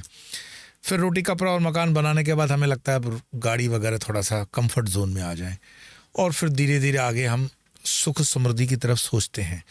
विशेषकर जो माँ बाप वर्किंग है आजकल, तो बिना एक काम किए वो होता नहीं। अब पिता अपने काम में है और मल्टीनेशनल कंपनीज में आप देखते हैं रात को काम करना पड़ता है, सुबह वो सोता है, माँ के लिए भी ऑफिस जाना होता है। ऐसे जीवनचर्या के अंदर वो कब अपने बच्चों को समय देंगे और कब समझाएंगे? आपकी बात बिल्कुल सही है। मैं भी जानता हूँ कि आज की परिस्थितियां बहुत विषम है, लेकिन कितनी भी विषम परिस्थितियों में व्यक्ति रोज नहाने के लिए समय निकालता है कि नहीं निकालता है? बिल्कुल निकालता है। रोज खाने के लिए समय निकालता है कि नहीं निकालता है? निकालता। रोज सोने के लिए समय निकालता है कि नहीं निकालता है? यदि हमें पता है कि खाना नहीं खाएंगे, नींद नहीं करेंगे, तो लंबा काम चलने वाला नहीं है। इसका महत्व हमारी समझ में आ गया है। इतना ही महत्व यदि इसका भी समझ में आ जाए कि यदि बच्चों को सही संस्कार नहीं देंगे तो कल उनकी जिंदगी भी सुखमय नहीं होगी और हमारी जिंदगी भी सुखमय नहीं होगी। इसलिए इन सब के बीच में भी थोड़ा समय देना चाहिए। चलो रोज नहीं दे सकते हो तो वीकेंड में दो, लेकिन बच्चों के साथ समय बिताओ, उनको अच्छी अच्छी कहानियां कहो, उनको घूमने ले जाओ, अच्छी अच्छी जगह पर ले जाओ, उनके हाथ से पशु पक्षियों को दाना डालो, उनको समझाओ कि इनमें भी अपने जैसा जीव है, जीव दया के संस्कार डाले। तो ऐसे भी परिवार हैं कि जो संपन्न बहुत नहीं है, फिर भी इन सारी चीजों का महत्व समझते हुए वे लोग ये भी काम करते हैं, तो उनके जीवन में भी आज संसार भी चल रहा है। और बाकी आपने जो कहा वैसे थोड़ा महत्वाकांक्षाओं का भी नियंत्रण तो करना ही होगा। सब ये चाहे कि हमें अच्छा घर मिल जाए, अच्छी गाड़ी मिल जाए, और वो मिलने के बाद भी संतोष तो नहीं रहता है, फिर उससे भी अच्छा प्राप्त करने की इच्छाएं तो खड़ी होती है। इच्छाओं का कोई एंड नहीं है, और दौड़ो कितना भी तो थकान के सिवाय कुछ मिलने वाला नहीं है। आखिर तो संतोष में जो सुख है वो भी समझना पड़ेगा। और यथाशक्य, मैं ये नहीं कहता हूं कि सब रोज कर सकते हैं, यथाशक्य भी प्रयत्न यदि करते रहेंगे माँ बाप, और साथ साथ में समाज का भी थोड़ा अभी परिस्थिति है जो वो भी बहुत महत्व का भाग भजो। स्वामी जी, जैन धर्म खासकर जीव दया के ऊपर उसका बहुत वजन है। जीव दया, हाँ, मैंने आपको बताया कि हमारे आंखों देखी कई बार मछलियों पकड़ने वाले को पैसे देकर के मछलियां छुड़वाना, पंछियों को उड़ाना। देश इस समय हमारा एक बहुत बड़ी समस्या से निकाल रहा है, वो है धर्मांतरण। आप देख रहे हो क्रिश्चियन मिशनरीज जिस तरह से काम कर रही है, अंधाधुंध, ठीक है। आप देख रहे हो दूसरे धर्म के लोग भी धर्मांतरण पे लगे हैं। हाँ, एक जिहाद है। क्या जैन धर्म की जो ये जीव दया, मूक प्राणियों को बचा करके हम जो कर रहे हैं, बहुत अच्छी बात है, लेकिन ये अपने ही देश के जुड़े हुए लोगों में अगर हम काम करें, जैन दर्शन, जैन विचार, जैन धर्म ही चाहिए, अंदर जंगलों में, ट्राइबल्स में ये जो कन्वर्जन हो रहा है, उसको जैन मुनि क्या रोकने में असमर्थ हैं? या उनको इतनी इंफ्रास्ट्रक्चर की ही जरूरत है कि वो शहरों में ही काम करेंगे, अंदर क्यों नहीं? नहीं, वास्तव में जैन मुनियों को हर जगह जाना चाहिए। शहरों में भी जाना चाहिए, छोटे छोटे कस्बों में भी जाना चाहिए, गांवों में भी जाना चाहिए, और हर जगह मूक पशु प्राणी, पशु पक्षियों की जीविका के साथ साथ जो मनुष्य है उनके जीवन विकास, उनके सुख दुख की चिंता करने का भी उतना ही आवश्यकता है, और उसमें कार्य करना ही चाहिए। ये बिल्कुल वास्तविकता है। और साथ में मैं कहूँ कि व्यापक रूप से भले नहीं, लेकिन छुटक छुटक रूप में कई साधु संत भी इसके ऊपर ध्यान दे रहे हैं अभी भी, जैन मुनि, और कई सुखी सदग्रस्त भी अपनी संपत्ति का सदव्यय, जैसे कि अस्पतालों के लिए गरीबों को बिल्कुल निःशुल्क या तो कम दर में सेवाएं प्राप्त हो, अच्छी शिक्षा प्राप्त हो, उसके लिए भी जैनों का करोड़ों का दान आज मिल रहा है, हो रहा है, जैन मुनियों की प्रेरणा से हो रहा है। ये भी एक है। लेकिन जितना बड़ा समाज है और जितना समृद्ध समाज है, उसके हिसाब से टकावारी से देखने जाए तो कम हो रहा है, और ज़्यादा बढ़ना चाहिए, ऐसा मैं बिल्कुल मानता हूँ। क्योंकि जिस जैन धर्म के सिद्धांतों में मूक प्राणियों की जीवदया का महत्व बताया गया है, उसमें मनुष्य सेवा का भी उतना ही महत्व बताया गया है। मनुष्य को, भूखे आदमी को, बीमार व्यक्तियों को, असुविधाओं से पीड़ित लोगों को सुखमय संसार, उनका सुखमय जीवन कैसे बने, उसके लिए भी जैन संतों को और जैन सदग्रस्तों को अपनी तन मन धन की सारी शक्तियां काम पर लगा देनी चाहिए। उसी में जैन धर्म का गौरव है, और उसी में जैन धर्म की शोभा है, और जैन धर्म का पालन है। क्योंकि धर्मांतरण एक बहुत बड़ा विषय है, अगर हम आज भी नहीं जागेंगे, लेकिन तो उसके ऊपर फिर भी धर्मांतरण के विषय में जैन धर्म ने जो ध्यान देना चाहिए, जैन समाज ने, उसने बहुत कम दिया है। ये भी बिल्कुल मैं स्वीकारता हूँ, आवश्यकता है।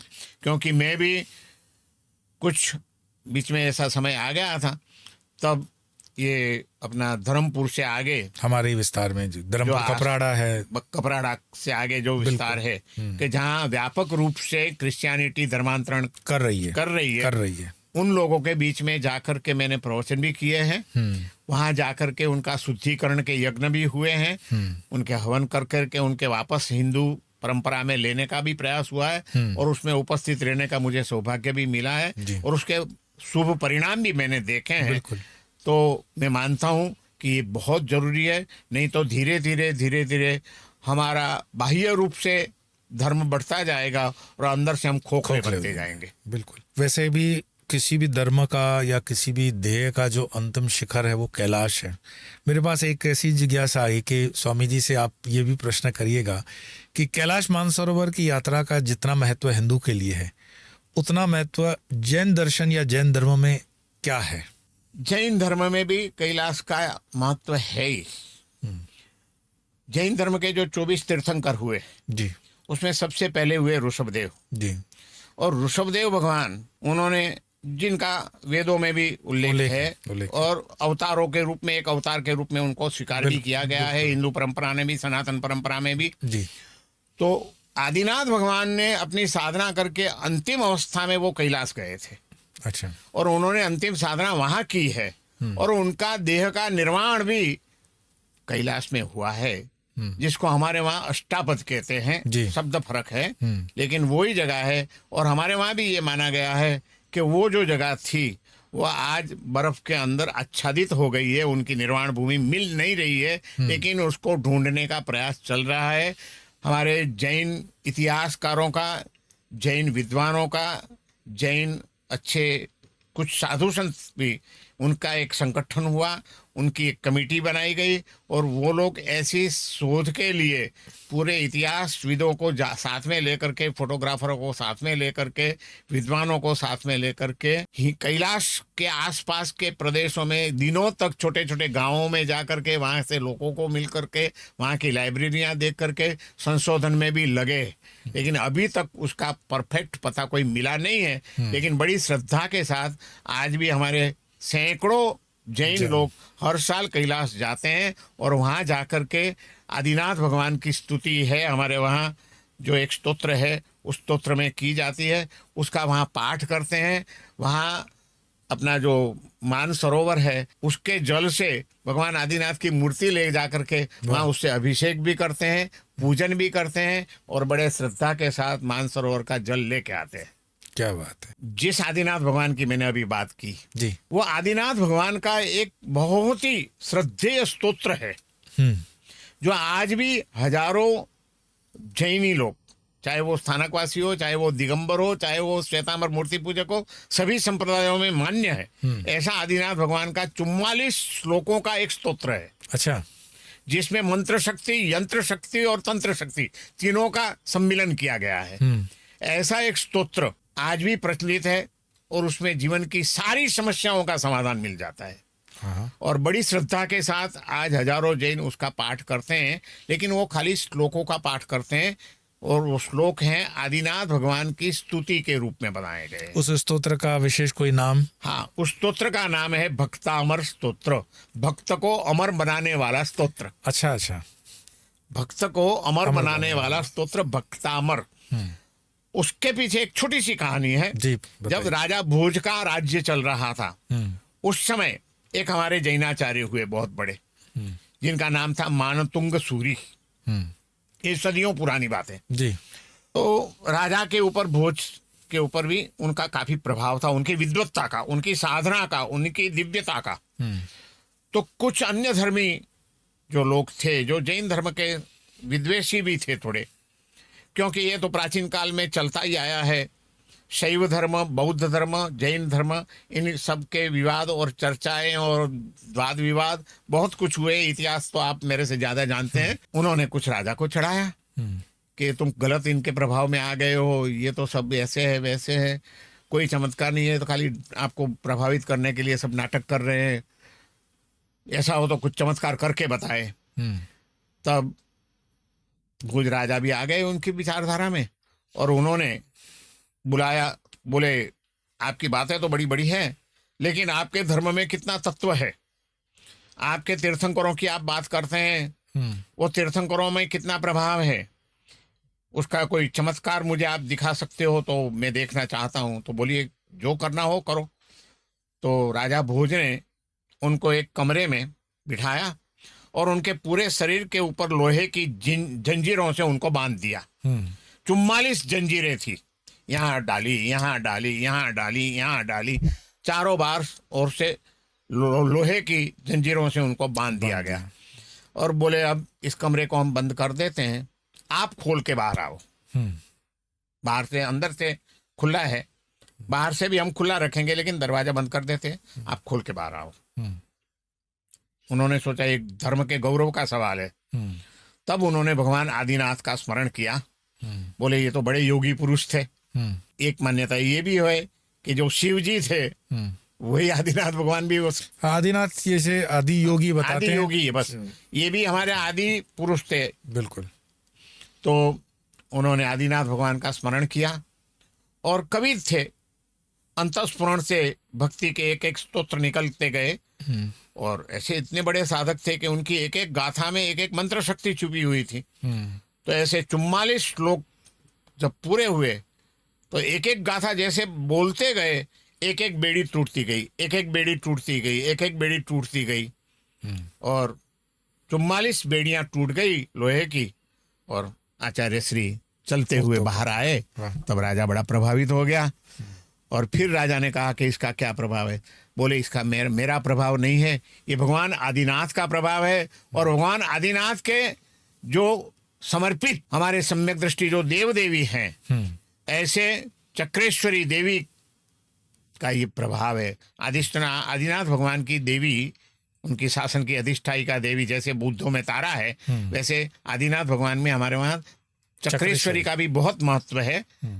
और उसका आध्यात्मिक भी अर्थ है, चक्रों को जागरण करने वाली बिल्कुल है साधना। हम राजराजेश्वरी जिसको बोलेंगे, राजेश्वरी, बिल्कुल। तो उनका प्रभाव है। ऐसे कह के उन्होंने फिर कहा कि इसकी एक एक गाथा में एक एक दिव्य शक्तियां छिपी हुई है, कोई योग्य व्यक्ति होगा उसको इसका रहस्य मिलेगा। और फिर उसके बाद में जो कई आचार्य हुए उन्होंने इसकी साधना की, आमनाएं प्राप्त किए। और आज एक एक गाथा का एक एक यंत्र मिलता है, एक एक गाथा का छिपा हुआ एक मंत्र मिलता है। और उसकी साधना कैसे करनी, कितनी करनी, उसका विधि विधान, जिसको हम तंत्र कहते हैं, तंत्र भी मिलता है, किस द्रव्य से पूजा करनी। तो ये मंत्र, तंत्र और यंत्र तीनों की शक्तियों को सम्मिलित करके किसी जैनाचार्य ने कोई स्तोत्र बनाया हो तो मेरे ख्याल से ये भक्तामर स्तोत्र बहुत ही प्रसिद्ध स्तोत्र है। और उसकी 2 गाथा का प्रयोग मैंने भी मेरे जीवन में किया है, अनुभव किया है। बहुत अच्छा। उसका 6ठा श्लोक है, अल्पश्रुतम श्रुतवताम परिहास धाम तद्भक्तिरेव मुखरी कुरुते बलान माम यत्को किल मधौ मधुरम विरौति तच्चारुचूत कलिका निकरैक हेतु। ये श्लोक है। और मैं जब छोटा था तब हमारे गुरुदेव ने मुझे एक दिन कहा कि देख, अभी तेरी वाणी तो ठीक है, शुद्ध तो है, लेकिन फिर भी एक साधना तुझे करनी है। इस साधना से वाणी स्पष्ट होगी, वाणी में मधुरता आएगी और वाणी में प्रभावकता आएगी। और अस्खलित रूप से शास्त्रों के गहन रहस्य तेरे सामने स्पष्ट होते जाएंगे। ये इसमें बुद्धि की शक्तियों को प्रकटित करने की दिव्य शक्ति छुपी हुई है, इसकी साधना तुझे करनी है। मैंने कहा जैसे आप कहेंगे गुरुजी। उन्होंने मुझे साधना करवाई। तो फिर गाथा का तो पाठ करना होता है, उसके साथ उसका जो मंत्र था, जो गुप्त मंत्र है, वो मंत्र भी मुझे दिया और बोला इसका रोज तुझे जप करना है। मैंने वर्षों तक उसका जप किया है। और जब ऐसे लगते हैं कोई विशिष्ट व्यक्ति, योग्य व्यक्ति, ये केवल जैसा, तो उसको भी मैंने करवाई है ये साधना कि भाई तुम करो तो शास्त्रों के रहस्य को समझ पाएंगे, नहीं तो कहीं ना कहीं अटक जाएंगे शब्दों में अटक जाने वाले बहुत है, रहस्य को पाने वाले बहुत कम होते हैं। तो उसका मैंने अनुभव किया है। फिर एक हमारे परिवार में ही, हमारे गुरुजी के ही परिवार में एक मद्रास में बहुत बड़े श्रद्धालु जैन श्रावक थे, सौरीलाल जी नाहर, बड़े जैन धर्म के अनुयायी और समझदार साधक थे। उनका लड़का था जिंदास, वो मेरे अनुभव की बात कर रहा हूँ जी। वो तोतलापन था बचपन से ही, बहुत प्रयोग किए, डॉक्टर की दवाइयाँ की, तोतलापन उसका जाता नहीं था। तब हमारे एक महाराज जी हैं, भद्रंकर विजय जी महाराज, जो नमस्कार महामंत्र के अधिकृत आराधक और विद्वान माने जाते थे और आज भी माने जाते हैं। अब तो उनका स्वर्गवास हो गया है, लेकिन मैंने नमोकार मंत्र विधि पूर्वक आमनाए के साथ उनके पास से, उनके मुख से लिया है। वो भी मुझे सद्भाग्य मिला था। वो हमारे गुरुजी का ही शिष्य थे। तो वो सौरीलाल जी उनके भक्त थे। तो वो एक बार गए थे, बोले ये बच्चा बोलता नहीं है मेरा, छोटे थे। तो उन्होंने कहा चिंता मत करो, पिताजी भी साधक थे, तो उनको कहा कि इसके ये भक्तामर की 6ठी गाथा का इसको 6 महीने तक पाठ करवाओ और उसके बाद ये मंत्र उसका रोज 21 बार जप करना है उसको, मंत्र बोल के। और उसके करवाई। महाराज जी मैंने देखा है, मेरी नजरों के सामने उसको तोतलापन में भी मैंने देखा है। और फिर आज हजारों आदमियों के बीच अस्खलित रूप में जैनिज्म के ऊपर प्रवचन देते हुए भी मैंने उसको देखा है। वाह। इतना विद्वान भी हो गया, इतना प्रभावशाली वक्ता भी हो गया, और बहुत लोगों को उसने धर्म के मार्ग पर लाने का श्रेय प्राप्त किया। और वैसी ही एक 41वीं गाथा है, हम्म, वो भी अद्भुत प्रभाव देती है कि कितनी भी गंभीर बीमारी हो किसको, और जब लगे कि अब इसके बचने की आशा नहीं है, तब उसको कैसे बचाया जा सकता है, उसकी दिव्य शक्ति 41वीं गाथा में है। उद्भूत भीषण जलोदर भार भुग्ना स्वच्चाम दशाम उपगता अच्युत जीवितासा मर्त्या भवंती मकरध्वज तुल्य रूपा। जिनकी जीने की आशा छूट गई है, जो अनेक बीमारियों से ग्रस्त है, उद्भूत भीषण जलोदर भार भुगना सोच्याम दशाम, सोचनीय दशा में आ गया है, सोच्याम दशाम उपगता चित जीवित आशा, जिनकी जीवन में इच्छा भी छूट गई है, तत्पाद पंकज रजोमृत दिग्ध देहा मर्त्या भवंती मकरध्वज तुल्य रूपा। वो मकर ध्वज के जैसा, कामदेव के जैसा सुंदर बन सकता है। क्या करना है उसको? 41वीं गाथा का पाठ करना है, और भगवान आदिनाथ की मूर्ति का निर्मल जल से, सुवासित जल से, गुलाब जल से या उससे प्रक्षाल करना है, और वो प्रक्षाल जल यदि उसके शरीर पे लगाया जाए तो वो कैसा भी हो स्वस्थ हो सकता है। इसका भी प्रयोग हमने करके देखा है, आज भी उसका प्रभाव बहुत अच्छा जानने मिलता है। मेरे कई भक्त हैं जो धर्म प्रेमी थे, धर्म श्रद्धालु थे, सही रूप में धर्मिष्ठ हम जिसको कह सकते हैं ऐसे, और जब उनकी ऐसी कोई गंभीर बीमारी आई तो मैंने कहा देखो भाई, मेरे पास आया उनका रिश्तेदारों का फोन कि महाराज जी ऐसा हुआ है और आपको तो बड़ी श्रद्धा से मानते हैं, तो क्या किया जाए? देखो मैंने कहा जितना आयुष्य होगा उसमें तो कोई टाल नहीं सकता है, लेकिन उनकी बीमारी में उनको उनकी मृत्यु बिगड़े नहीं, उनकी मन की समाधि, उपाधियों के बीच में भी समाधि बनी रहे, स्वस्थता के साथ वो जैसे तैयारी के साथ प्रयाण करते हो, ऐसी स्वस्थता के साथ उनका विदाय गमन हो, होशपूर्वक ये हो सकता है। इसके लिए आपको एक काम करना पड़ेगा, आपको मंदिर में जाकर के रोज आदिनाथ भगवान का प्रक्षाल करके, उनका प्रक्षाल जल लाके उनके सर पे लगाओ, उनके गले पे लगाओ, कैंसर था गले पे लगाओ, हार्ट पे लगाओ, और नाभि के ऊपर के भागों में उसको लगा देना है आपको, और उनके ये 41वीं गाथा उनको रोज सुनाओ। और उसके प्रभाव से जिन डॉक्टरों ने कहा था कि ये 24 घंटे से ज्यादा अब नहीं बचेंगे, इनको अस्पताल से ले जाओ घर पर, अब सबको बुला लो, ऐसे लोग जीवित हो गए वर्षों तक, उसके बाद बच भी गए, जीवित भी हो गए, सिर्फ ये 41वीं गाथा और भगवान आदिनाथ के प्रक्षाल जल का प्रभाव से। ये दोनों मेरे अनुभव की बातें हैं। ऐसा भक्तामर स्तोत्र ये आदिनाथ भगवान का स्तोत्र है, इसलिए कैलाश के प्रति हमारी श्रद्धा हमेशा बनी रही है। हम अष्टापद के रूप में हम वहाँ हमेशा श्रद्धा से दर्शन भी करते हैं, उस दिशा में दर्शन करते हैं। आज भी हमारे कई जैन लोग और रोज नमस्कार करते हैं कि कभी हमको दर्शन मिल जाए। जब आप ये भक्तामर स्तोत्र की बात कर रहे थे और 44 जंजीरों वाली, तो मुझे तुलसीदास जी की वो बात याद आ गई कि उनको भी इसी तरह से यातनाएं दी गई। बजरंग बाण का उपयोग बताते हैं, बजरंग बाण में ये आता है, और कई ऐसे दूसरे भी स्तोत्र हैं। ये हैं महाराज जी, एक पंथ है जैन दर्शन के अंदर, हम आजीविका, हाँ, ये ऐसा क्या इतिहास के अंदर हुआ कि आज उसका अनुयायी देखने को भी नहीं मिलता? महाराज जी, कई संप्रदाय प्रादुर्भूत हुए और कई संप्रदाय विलीन भी हो गए हैं। ऐसे देखने जाए तो हमारे जैन धर्म का इतिहास तो ये कहता है कि भगवान महावीर के समय में उनके मत में से ही अलग अलग संप्रदाय जो खड़े हुए, पेटा संप्रदाय, वो 84 संप्रदाय थे, 84। ओह, अच्छा। जबकि आज 5-10 भी नहीं देखने मिलते। तो संप्रदाय तो खड़े भी होते हैं, विनाश भी हो। लेकिन आजीविका कहते हैं कि बहुत उस समय का बहुत बड़ा एक डोमिनेटिंग संप्रदाय था, बड़ा संप्रदाय था। ऐसे अन्य भी हैं जी, बहुत बड़े बड़े संप्रदाय थे। अरे वहां तक है कि महावीर के अनुयायियों से उनके अनुयायी ज्यादा थे। अच्छा, ऐसे ऐसे संप्रदाय खड़े हुए थे, लेकिन आखिर में वो विलीन भी हो गए, क्योंकि किसी सत्य का एक पहलू लेकर के संप्रदाय खड़ा हो गया था, मान्यताओं में अलग, लेकिन सर्वांगीण सत्य का स्वीकार उन्होंने नहीं किया, इसलिए वो टिक नहीं पाए। जब महावीर का मार्ग है वो अनेकांत मार्ग है कि हर व्यक्ति में, हर घटना में, हर धर्म में सब ठिकाने सत्य है। सत्य का एक पहलू नहीं, सत्य को हर एक पहलू से देखो तो आपको सत्य का परिपूर्ण ज्ञान होगा।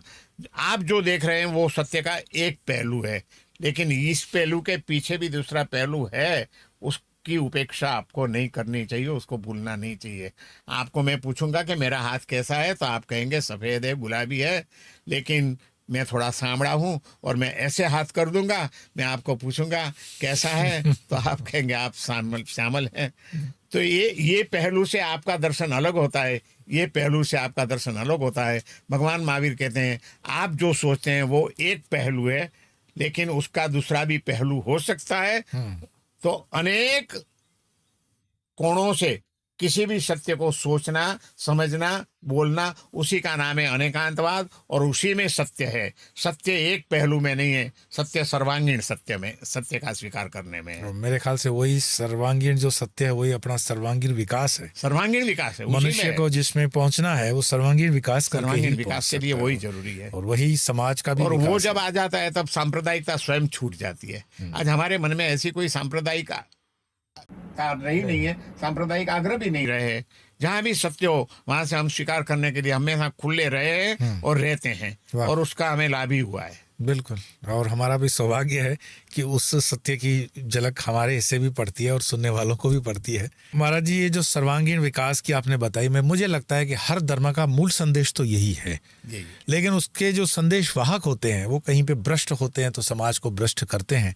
वर्तमान में जो देश की स्थिति है, समाज की स्थिति है, उसमें सर्वांगीण विकास तो है ही, लेकिन सर्वांगीण विकास के साथ साथ एक जो संदेश आना चाहिए मूल धर्म का, वो अगर एक सही दिशा में हम दे पाएँ और समझ पाएँ और उसको, जैसे आपने क्रांतिकारी सोच समाज में उतारी है, ऐसी एक क्रांति की मुझे लगता है आवश्यकता और भी है। मुझे बहुत आनंद है और मेरा सौभाग्य है कि आज आपके साथ सत्संग का एक लाभ मिला। नहीं, मुझे भी आनंद है, क्योंकि आपकी तो रोज रोज पॉडकास्ट भी होते रहते हैं अलग अलग, और आपकी प्रवचन की लिंक भी आती रहती है, मैं कई सुनता भी हूँ। तो मुझे भी आनंद आता है कि आपको प्रत्येक धर्मों का जो गहरा अध्ययन है, आपका चिंतन है, और समन्वय की दृष्टि से आप जो गहराई में जाते हैं, वो देख करके बड़ा आनंद होता है। और वही एक लालच रहती है कि आपसे मिलेंगे तो कुछ नया जानने मिलेगा। बहुत बहुत आपको धन्यवाद और प्रणाम। मैं भी आपको नमो नारायण। हूँ। नमो नारायण।